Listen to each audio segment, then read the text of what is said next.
Hello student, good morning all of you. Today I read social study class 3rd lesson 1 the universe. हमारी universe में हमारे ब्रह्मांड में क्या क्या है इसके बारे में हम इस लेसन में पढ़ेंगे. When you look at the sky with the help of telescope, जब हम टेलीस्कोप की सहायता से आकाश में देखते हैं तो हमें अंतरिक्ष में विभिन्न प्रकार के स्टार्स, एस्ट्रॉइड्स और कॉमेट्स दिखाई देते हैं और यह अंतरिक्ष पूरा ब्रह्मांड कहलाता है, यूनिवर्स कहलाता है.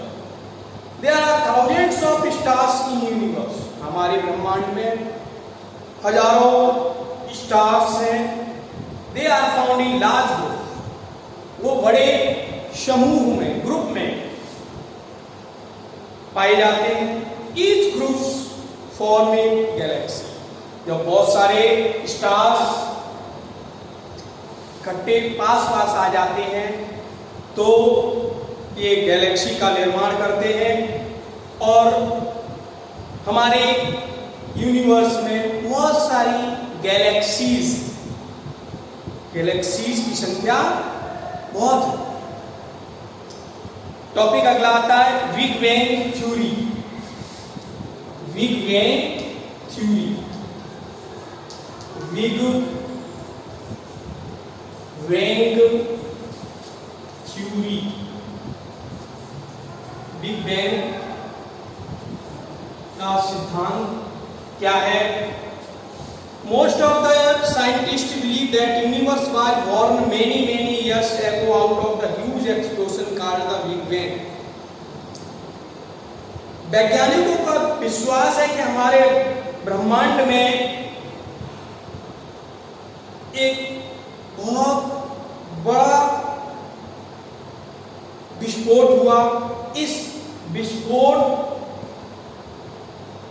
के कारण कई चीजें बनी.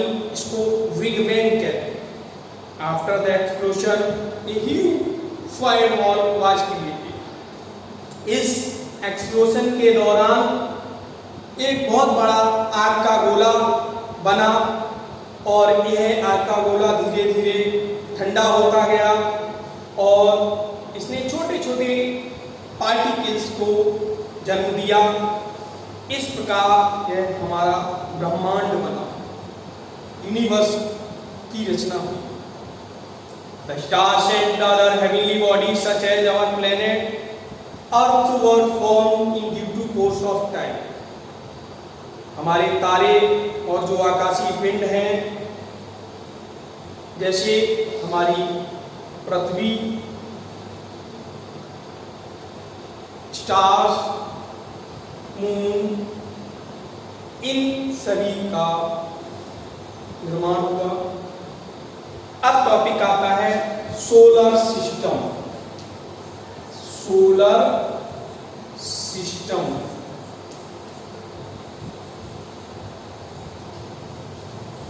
सोलर सिस्टम क्या है? The sun, the planet, air, moons and many other objects such as a comet and asteroid together called solar system. Sun, planet, moon, इसके साथ साथ अन्य कई वस्तुएं जैसे कॉमेट्स और एस्ट्रॉइड ये मिलाकर एक सोलर सिस्टम का निर्माण करते हैं. The sun is the center of our solar system. सूरज हमारे सोलर सिस्टम का एक केंद्र है. तो सबसे पहले सेंटर में सन को रखते हैं, उसके बाद मरकरी, फिर वीनस, उसके बाद अर्थ, फिर मार्स, जुपिटर, उसके बाद सैटर्न, यूरेनस और सबसे लास्ट में नेपच्यून. यूरेनस के बाद नेपच्यून और ये सभी मिलाकर सोलर सिस्टम का निर्माण होता है। अगला टॉपिक आता है the sun. Sun is a big ball of burning hot gases which grow like on fire. एक जलता हुआ आग का गोला जिसमें बहुत सारी गैसेस हों, ऐसी आकृति को हम सन कहते हैं।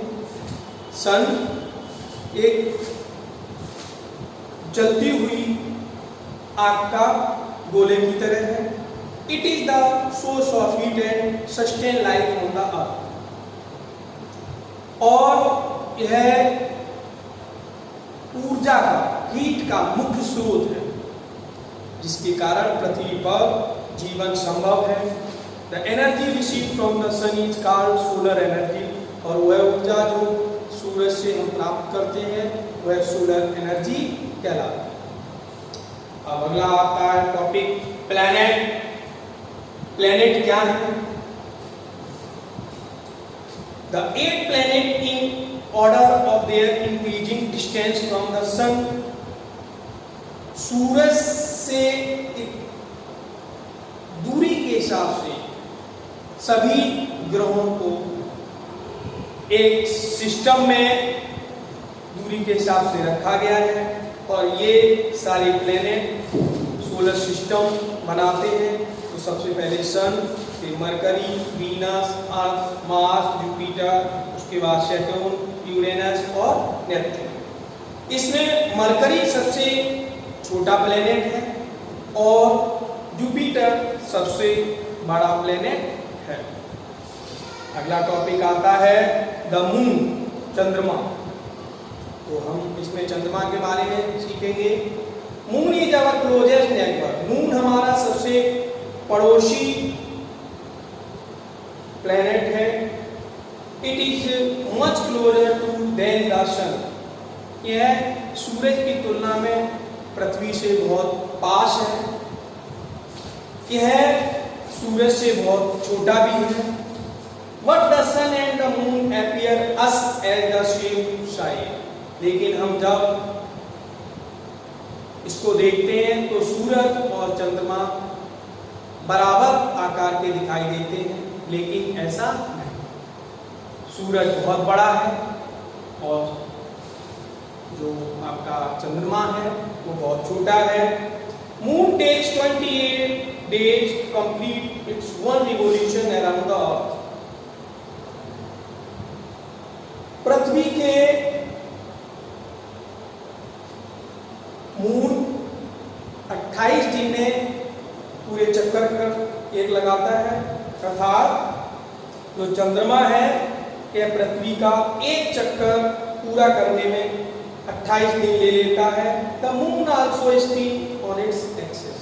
जिस तरह से हमारी पृथ्वी अपनी धुरी पर घूमती है, उसी तरह से मून भी अपनी एक्सिस पर घूमता हुआ पृथ्वी के चारों ओर चक्कर लगाता है, परिक्रमा करता है। इसे रिवोल्यूशन कहते हैं। The moon has no light its own. चंद्रमा में खुद की रोशनी नहीं होती है। जब सनलाइट अर्थ पर पड़ती है तो यह लाइट पृथ्वी से टकराकर रिफ्लेक्ट होके चंद्रमा पर पहुंचती है, तब जाकर यह चंद्रमा चमकता है। Only the part of the moon which receives sunlight can be seen from the earth। Moon which receives sunlight can be seen from the earth। केवल वह भाग चंद्रमा का जिस पर सनलाइट पड़ती है वही भाग हमें दिखाई दे जाता है। अब आता है टॉपिक स्टार्स। रात को जब हम अंतरिक्ष में देखते हैं आकाश की तरफ तो हमें टिमटिमाते हुए बहुत सारी तारे दिखाई देते हैं। ये तारे एक बड़ी जलती हुई बॉल की तरह होते हैं। इनमें भी बहुत सारी ऊर्जा, गर्मी, प्रकाश निकलता है और ये तारे हमें रात के समय टिमटिमाते हुए दिखाई देते हैं।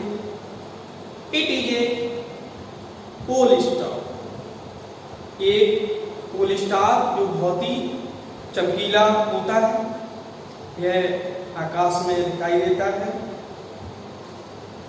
Our galaxy is a large group of star, हमारी गैलेक्सी में तारों का समूह है, और ये जब तारे पास में आ जाते हैं तो एक रचना बनाते हैं, इस रचना को हम गैलेक्सी कहते हैं। और इस ब्रह्मांड में बहुत सारी galaxy, sun and other planet of solar system created near edge of आकाशगंगा या मिल्की वे। इस तरह ये सोलर सिस्टम में आकाशगंगा और मिल्की वे का भी निर्माण होता है। अब आता है constellation. Some group of stars are patterned in the sky. These patterns look like a figure, animal, other things. Such patterns are called constellation. जब ये तारे पास आ जाते हैं ग्रुप में और एक रचना का निर्माण करते हैं, ऐसी रचना को हम कॉन्स्टिलेशन कहते हैं। और इसी क्रम में हमारा अर्सा माइनर, ओरियन, ये कुछ फेमस कॉन्स्टिलेशन है जो आकाश में आपको स्पष्ट रूप से दिखाई देंगे। इस तरह से ये आपका जो लेसन यूनिवर्स यहीं पर समाप्त होता है। आप इसको पढ़ेंगे, समझेंगे। Thank you.